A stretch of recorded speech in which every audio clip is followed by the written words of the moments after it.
Good morning, everyone. Thank you for taking time today and joining us to participate in this session. Sorry about the beginning of the session. It was a bit of the technical issue, but now everything is settled. So, and also I hope all of you have been safe and staying at home during COVID-19 situation. Today, we're going to share with you some info about COVID-19 initiative for business migrant and also immigration update by Queensland government. Before that, also, I would like to have some gentle reminder. All the participants will be on mute, but if it is not, please put yourself under mute. And during the session, we advise if you can suggest actually if you can put it on the speaker view. So a speaker view, it will make it bigger and you can easily see all the slides and the detail and the speakers when they are talking. You are more than welcome to ask any question during the session. You just need to type it in the chat box. A chat box is, you can find it bottom of your screen. There is a chat, press on it and then type your question. We will catch up as much as we can end of the session. And for those who cannot, we will come back to you again after that, after the session. So today, actually, our agenda is about the economic response to coronavirus by Australian government and business innovation and investment visa for migrant. So now I would like to introduce to you our two speakers. We do have Desmond Ang. Desmond Ang is actually licensed advisor from Australia and New Zealand. He is a managing director and the founder of Global Migration Solution. He is a certified chartered accountant with PwC, and also he won top 100 Global Migration Agency CEO 2019, and following by that in 2020 among the top 50 Global Migration Agency with, of course, 20 years of experience in migration business and investment matter. And also today we do have a special guest from Queensland government, Marnie Richardson. She is a senior project officer for business and skill migration, trade and investment, Queensland government. Without further ado, I would pass to Desmond Ang to keep going on the webinar. Desmond? Yep, thank you, Sam. Hi everyone, good morning and good afternoon to you if you are in Australia. I believe all of you are safe and well at the comfort of your home. The current lockdown is crucial for us to curb the pandemic together. Nonetheless, do take times for self-reflection during this period and make some plan for the future. Now, global migration has been around for 16 years, and I started this company 2004. Our principle is to advocate the right migration practices for our clients, our partners, ourselves, and our brand.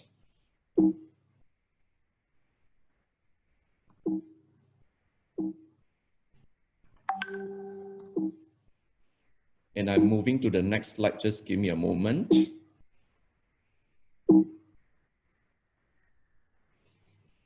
We carry ourselves as a premier migration advisory firm, and we have helped a total of more than 12,000 families successfully over the years.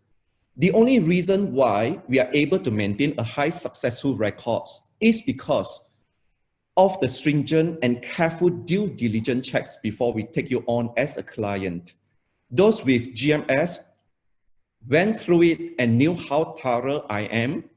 One of the highlight and milestone for us is last year, we were awarded top 50 Global Migration Agency CEO by U Global magazine in Los Angeles. to recognize the good practices among the top 50 migration experts. Today, we have a support office across 4 countries in Asia Pacific. Our main office is in Malaysia. We have an office in Singapore, Melbourne, and Vietnam. Now, we are specialized in Australia and New Zealand all this year. And over the time, we have also expanded our services to cover the Portugal, United States, as well as the Malaysia migration program. And these are the 2 key staff of global migration that I would like to introduce to all of you. His name is James Allen Hall, and he is a licensed migration advisor of Global Migration Solutions. He is also a certified trainer for migration advisor. Now, he's so well experienced enough. If you are a licensed advisor and you wish to be trained, you can get certified by him. And Audrey Anthony is our associate director with more than 10 years of the experience in skill and family migration. And these are the staff member, the rest of the staff member at Global Migration Solutions. Now, being a licensed immigration advisor, we are registered with the Migration Agent Registration Australia.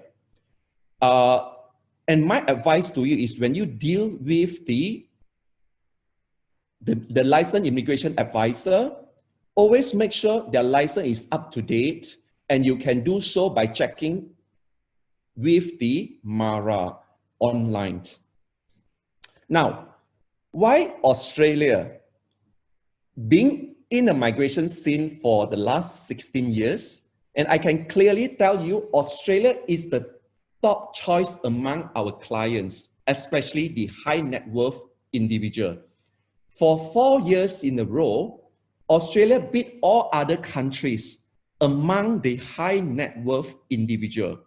And let me take you to the next slide to see the reason why.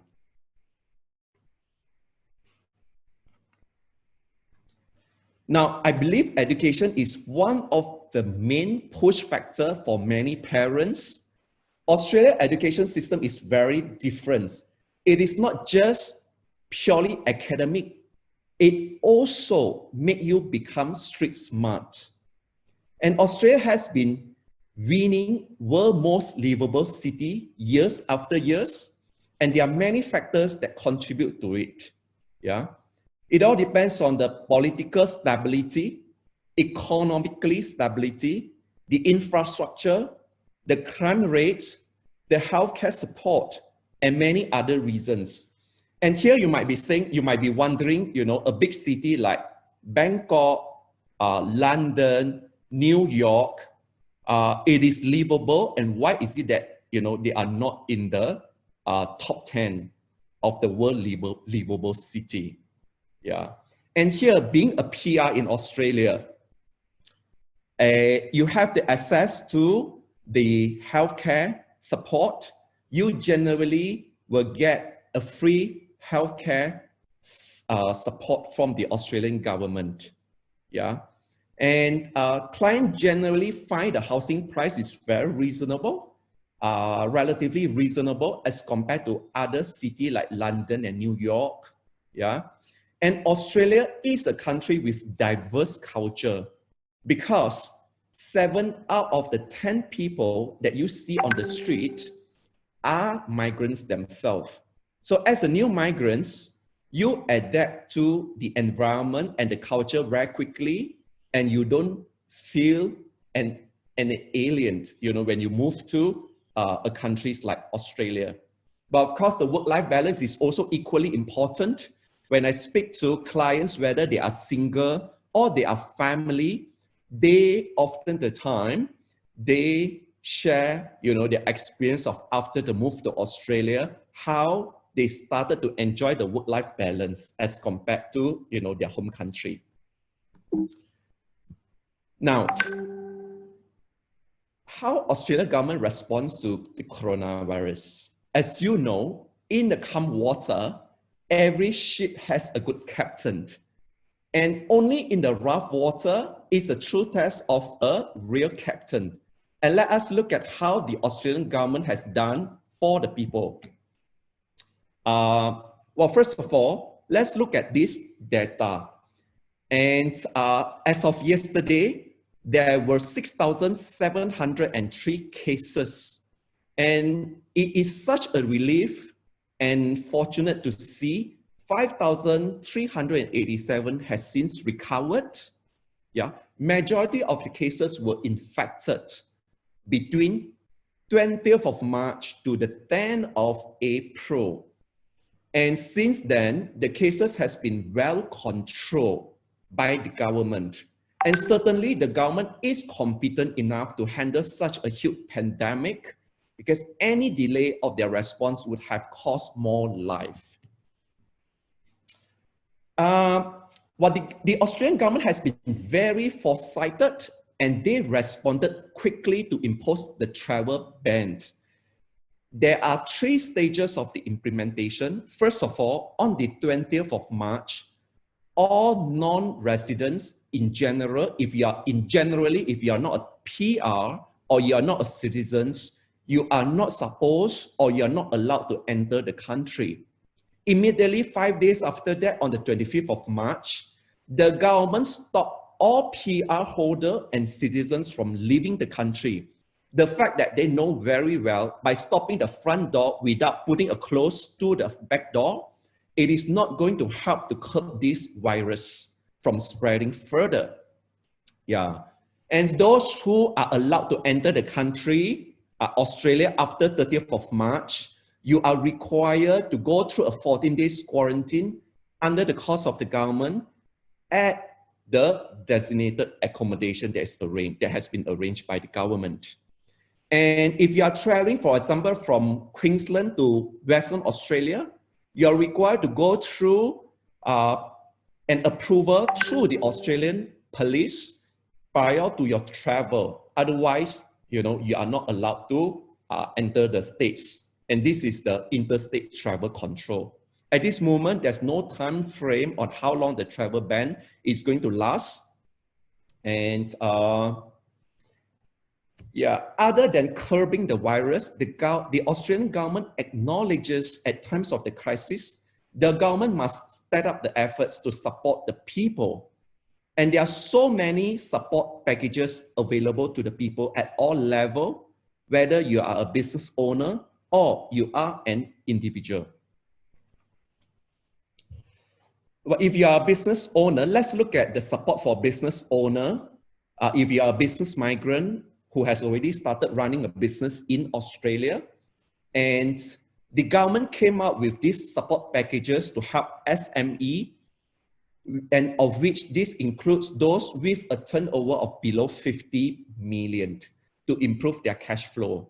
So if you are eligible, you will receive between 20,000 to 100,000 of credits to use towards the payment of your quarterly taxes that is needed to be paid. Because when you run a business in Australia, every quarter, you are submitting these called business activity statements. And your accountants will compute how much of the taxes that you have collected and to be paid to the government. And these support packages is going to use towards offsetting the taxes that you are paying to the government. So as a business owner myself, I must admit that this effort from the Australian government is such a great help during a challenging time like this. And if you employ any apprentice or trainees, the government will also subsidize 50% of their salary over the next 9 months. And there's also a support called instant asset write-off. The government generally encourages the business to expand further during these periods of times to stimulate the economies. If you were to incur capital expenditure, such as buying equipment, fixture, you can write off up to 150,000 within this fiscal year. And how does that help you? Because the instant write-off simply help to reduce your business profits, thus reduce taxes, thus improve your cash flow further. Also, if your business unfortunately is experiencing some hardship and the government has increased the threshold to allow the creditors, before the creditors issuing you a statutory demand. And that threshold also applies to those creditors who has an intention to initiate the bankruptcy proceeding. That is to ensure you are well taken care and your business is, is safe. Right.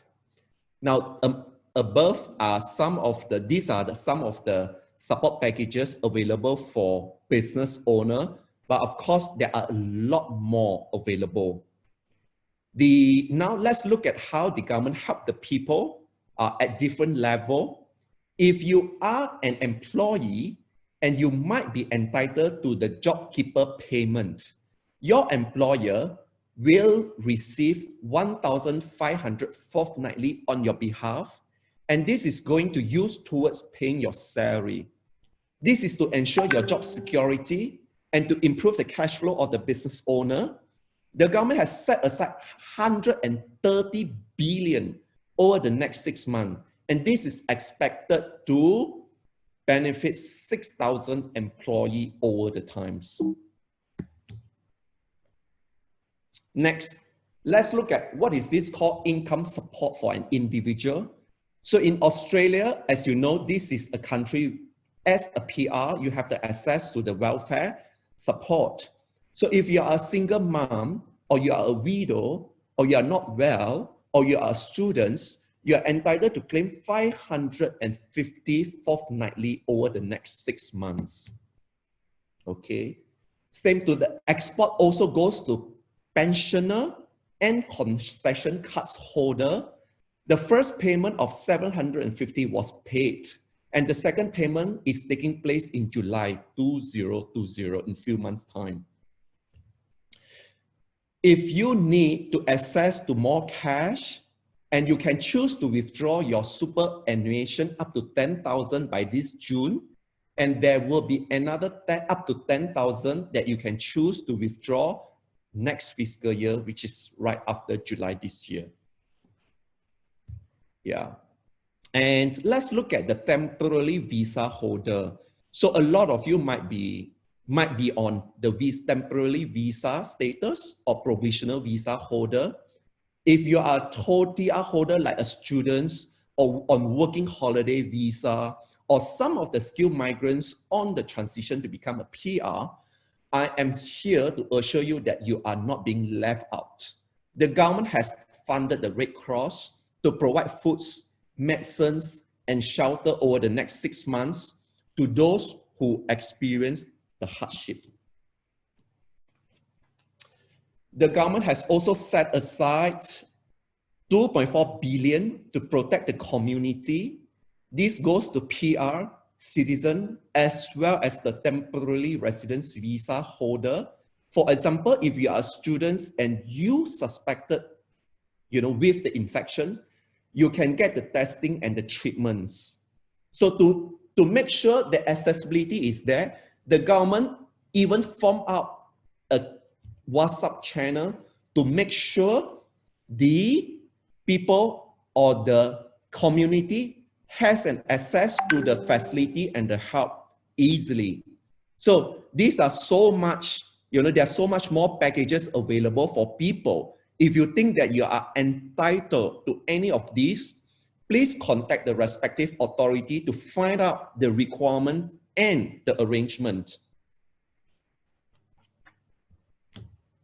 So I have been in touch with the clients in Australia to find out how they are and whether they are safe and well. So in general, they feel positive and secure being in Australia.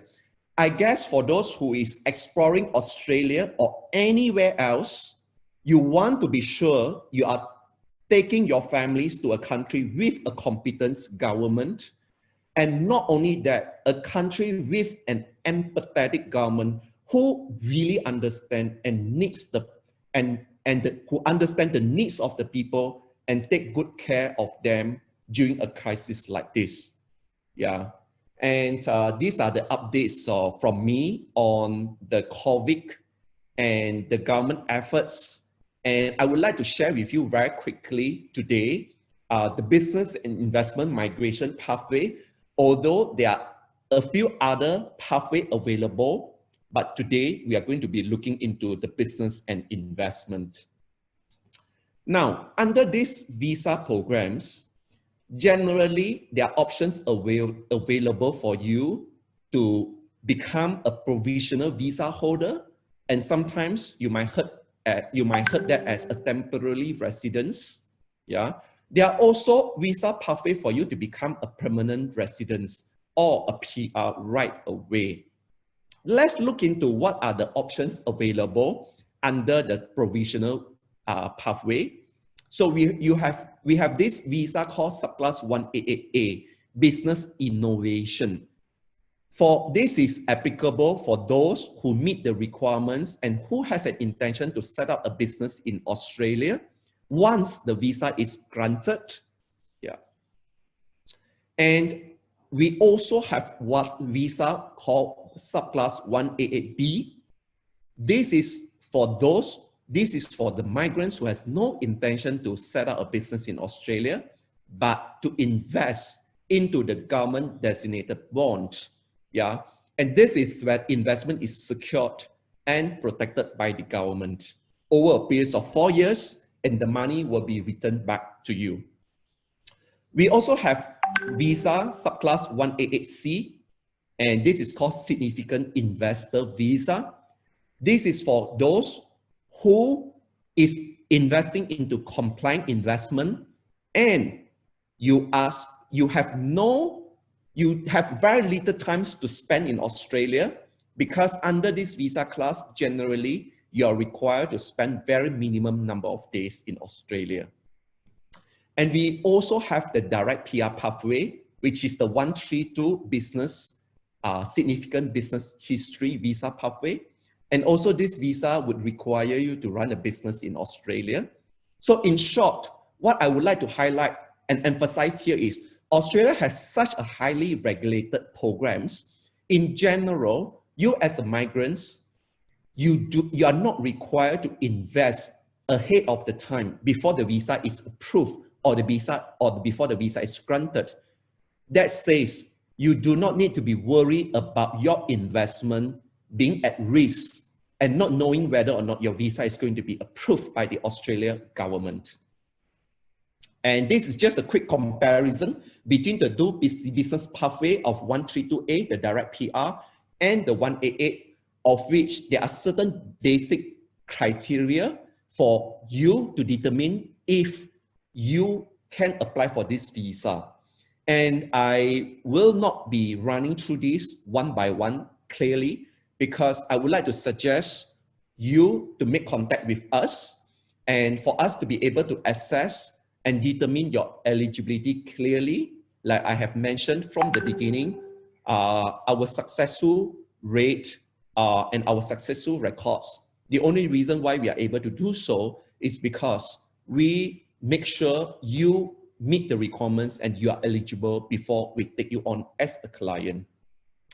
As for the investment pathway, there are two options, 188B and 188C. Just to give you a comparison, one would require to invest 1.5 million into the government bond, while the other one would require to invest 5 million in returns for a very minimum number of days to spend in Australia. And this is a quick comparisons that I would like to share with all of you here. And so that brings me to the end of my presentation. And I would like to pass it on to our special guest, Miss Mani, and later on, Cynthia Chen, from the Australian government. And thank you, everybody, and pleasure sharing this with you over the webinar. And now let me pass it over to Cynthia and Mani. Thank you.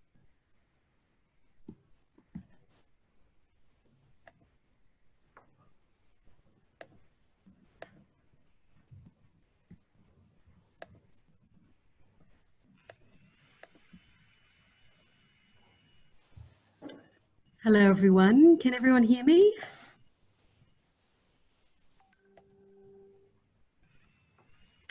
Okay. So, hello and welcome. My name is Mani Richardson, and I'm a Senior Project Officer at Business and Skilled Migration Queensland, which is a business unit of Trade and Investment Queensland, which is part of the Queensland Government. So thank you very much, Desmond, for your introduction and excellent and thorough presentation today. And I'd like to really thank you and the team, your wonderful team, for organising this webinar today. It's a real pleasure to be here. And today I'm going to speak on a variety of different topics. So I'm going to give you some updates on our business program. I'm going to give you an overview on the COVID-19 situation here in Queensland. And I'm also going to briefly touch on Queensland government support packages.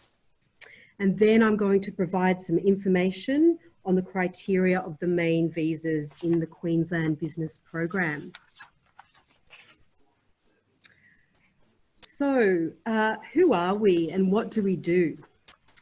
As I mentioned, Business and Skilled Migration Queensland is part of the Queensland Government, and we're responsible for visa nomination. So we have a long-standing agreement with the Commonwealth Government to nominate for business visas. So that's the permanent business visa, the 132 visa, and the provisional 188 visas, which is what I'll be talking about today. We also nominate for some skilled visas. So we nominate for the subclass 190, which is a permanent visa, and the 491, which is a regional visa. Okay, so let's have a look at what is happening today, the 27th of April 2020. So as Desmond mentioned, of today, there are 6,711 confirmed cases in Australia. Unfortunately, we have had 83 deaths from COVID-19, but most of these cases and deaths have been in New South Wales. The current rate of infection in New South Wales is 3,002. In Queensland, we have had 1,033 cases and 6 deaths. However, at the moment, there are only 100 active cases in Queensland. We've had 3 cases in the last 24 hours, new cases, but last week we recorded 0 cases twice. So because of this, some restrictions are being eased from midnight this Friday, which is good news. So I think Desmond already touched on the points that the government did act quickly. There are international travel restrictions, and there's also Queensland border restrictions. So another response of the Queensland government was to close essential businesses. So businesses such as cafes and restaurants, retail businesses, entertainment venues, they have all been closed. So that has affected business and skilled migrants and of course Australians. But there are a lot of support packages that are available to support those businesses and those people.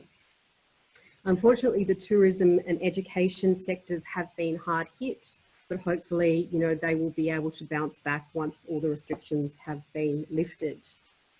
As Desmond really looked at, we do have a very stable government here in Australia. We have a responsible Queensland government. And I think the reason why we've been really successful in flattening the curve is because Australians are also very good citizens as well. We do like to follow the rules. So we have been social distancing, keeping 1.5 metres away from each other and staying at home as much as possible.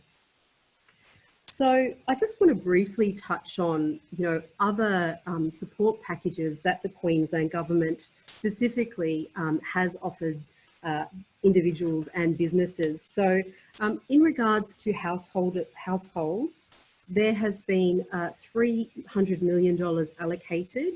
So we are able to get a subsidy on our electricity bills and also our water bills. There's also $2.5 billion set aside for businesses. So basically there's a $500 million fund for workers who have lost their job. They're able to access this to get further training, to basically train them up to fill critical industries such as healthcare, agriculture, food production, transport, cleaning and mining. And in Queensland and across Australia, employers are required to pay payroll tax. So at the moment, the Queensland government is giving SMEs a 3-month payroll tax holidays, and it's also possible to get a further 6-month deferral on that. There's also been another $1.2 billion of state revenue that is being put aside for health. So that's being put into fever clinics, into emergency department capacity, acute care services, and so on. Okay, so this slide just gives you an indication of, how Australia is comparing to the rest of the world in the numbers of COVID-19 cases and how we are actually flattening the curve. So as you can see, at the moment, it's clearly happening, so that's really good news. Okay, so let's move on to an update on our Business Innovation and Investment Program. So we are currently scheduled to open the business program in July 2020 with limited nomination allocation, but that's still to be confirmed by Home Affairs. At the moment, our business program is closed. It closed in December 2019 due to our nomination allocation being filled. But every financial year, we receive new allocation from Home Affairs, and that's determined by Home Affairs. This year, because of the COVID-19 situation, our nomination allocation will be announced in October 2020. And you may or may not be aware that this business program has actually recently gone under a review by Home Affairs. So key stakeholders, including state and territory governments, were invited to provide a submission in regards to thresholds, in regards to how we can change the program. And they were looking to introduce these new changes. It could have been on thresholds and other criteria, but because of the whole COVID-19 situation, that will be implemented at a later date. So that could be good news for you. However, just keep in mind that BSNQ may introduce Queensland criteria changes in July 2020. We may put our own varying thresholds on the business criteria, and we'll announce those prior to the program opening anyway. And we normally do that via, our migration agent partners and also on the website as well. Okay, so I'm just going to briefly look at the key sectors in Queensland. What are business migrants investing in? What are our key export areas? So to start off, food and agribusiness is a major sector. In Queensland, 88% of our land is agricultural land. We have the largest agricultural land of any Australian state and territory. So, through this crisis, we don't need to worry about food security at all. We have more than enough food here in Australia. And in 2017 and 18, our agricultural export industry was worth over $10 billion. So, our main kind of agricultural areas are meat and livestock, like, very high quality beef, fruits and vegetables, grains, cereals, sucrose and seafood. So it's really quite diverse. Mining is still the biggest export sector for Queensland, and we are the largest seaborne exporter of metallurgical coal in the world. The industry was worth $38.8 billion in 2017-18, And there has been a great interest, or more of an interest in renewable energies as well, such as solar. A lot of our business migrants are very interested in this area. So, as I mentioned, unfortunately, tourism and international education is taking a really big hit during this time, but we still remain a state with world-class universities, as Desmond touched on, and we're a world-class tourism destination. It's absolutely beautiful in Queensland. If you've never visited here, please come and do so as soon as you can, as soon as it's safe to do so. We have 200 national parks, we have 5 World Heritage Areas, including the beautiful Great Barrier Reef. And at some point, of course, we'll be able to welcome tourists back to our beautiful state and attractions. So we also have developing health and knowledge industries, and construction is a major contributor to the Queensland economy. And we have many major projects underway across the state. Okay, so let's now dive into the key criteria of the main visas of the Queensland Business Program. So the first visa is a permanent visa. It's the Business Talent Visa, subclass 132. And this visa is really for high caliber, self-made entrepreneurs. So you do need to have a successful business background to be able to apply for this visa. There's an age restriction, so you need to be under 55 years of age. You can invest in a new or existing business, and you need to submit a business proposal. So the investment threshold is $1 million into a new or existing business, and you also need to transfer $500,000 into settlement costs. So, such as like buying a house, for example. The most attractive thing about this visa is, of course, that you're a permanent resident straight away. Okay, the next visa is a provisional visa. It's the Business Innovation and Investment Visa, the innovation stream, the 188 visa. Again, you still need to be under 55 years of age. How this differs is that it's a points-tested visa. So you need to meet a points test of 65 points. So you would be assessed on criteria such as age, English, qualifications, business or investment experience, net personal assets and business turnover.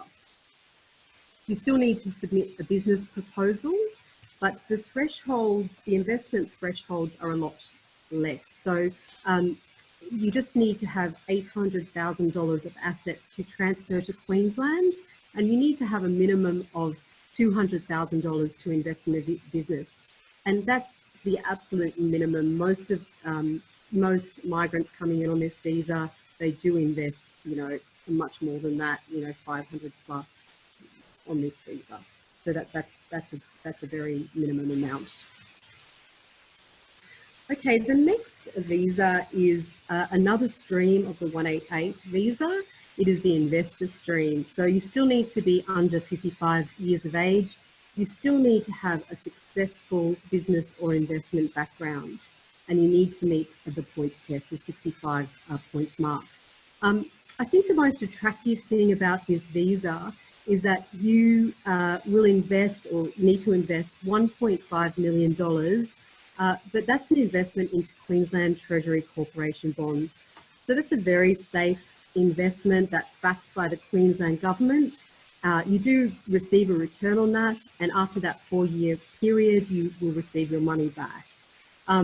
We also require an investment or an asset transfer of an additional $750,000 into your settlement costs. So, again, you can use that for a house or for your children's university fees, for example. With this visa, you need to reside in Queensland for at least 2 years out of a 4-year period. Now, finally, this is the most flexible visa available, and however, there is a higher investment required of $5 million. The most attractive thing about this visa is that there is no minimum or maximum age. Well, there's a minimum age, probably 18, but you could be 80 years old and apply for this visa as long as you meet the health requirements. What you would need to do is invest the $5 million into managed funds, and this is an investment framework set by Austrade, and that's listed there. And there's specific companies in Australia that do focus on this visa. So, you may be able to research that, or your migration agent can direct you to who they would recommend. Another very attractive thing about this visa is that the residency requirements are much more flexible. So if you're the main visa applicant, you only need to reside in Australia for 40 days a year over that 4-day period, so 160 days in total. If you can't even do that, you can swap that with your spouse, although they will need to stay here longer than that period. Okay, so I'd also briefly like to focus on the top industry sectors for the 132 and the 188 innovation visas. So what are business migrants investing in? So the number one area that the business migrants are interested in is construction. So this is property development. And then the next area is the wholesale area. So that's export. So that could be agricultural products, food products, processed food products, that kind of thing. Then the third area at 10% is accommodation and food services. So, we have some migrants that come in that like to buy hotels, like to buy resorts. Sometimes they can be tens of millions of dollars. They can invest a lot of money, then they renovate it, and then obviously they operate that business. So obviously there's a wide variety of investments that migrants do make, which are all listed there. Okay, I also just want to touch on some other support that the Queensland government offers new business migrants. So it's possible for you to make an appointment. At the moment, we're doing them online. If you want to talk to a case officer about your business idea prior to applying for your visa. So, we can give you some guidance on whether that is a good idea, whether that will work in Queensland, whether you've done the right research. Then when you arrive on shore, you can make another appointment to see us. At that point in time, once you've done some further market research, your ideas may change a little bit. So again, we're there to support you and offer you some advice about what you have in mind for your business. We do other things as well, such as holding settlement information seminars for business migrants, basically to provide details on what they need to do to successfully progress from provisional to permanent visas. And we do things like invite professionals such as lawyers and accountants to talk about how to successfully set up a business in Queensland, things like tax, employee considerations, and so on. We also invite successful business migrants to talk about their migration journeys and a whole host of other community support groups such as police liaison representatives. Okay, so this one here was one that we held in September last year. It was for Mandarin speakers, and there was about 100 business migrants that attended that event. Okay, some other things we do is post-investment and export roadshows. So we have migrants on shore that they already have their business, they're already very successful, and now they're looking for their second or third investment. So we set up these roadshows and take them to the regional areas to showcase the industry capabilities of the area and showcase some possible investments they may want to invest in. So this was an example, again, in September last year.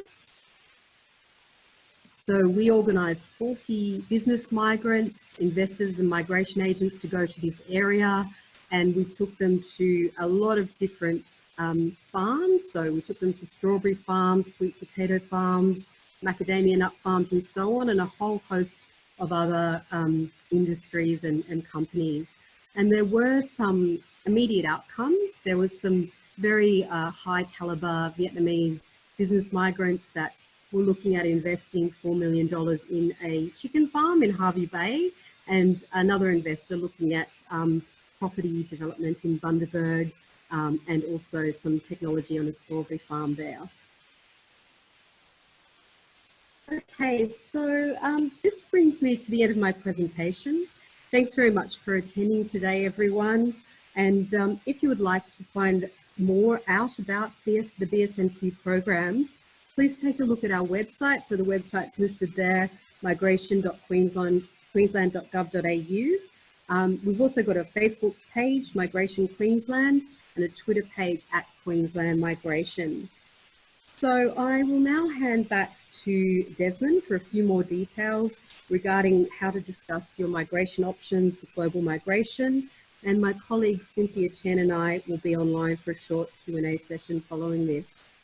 So stay safe and healthy, everyone, and I hope to see you in our beautiful Sunshine State someday soon.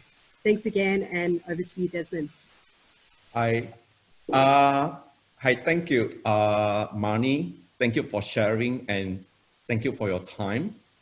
I hope all of you find this informative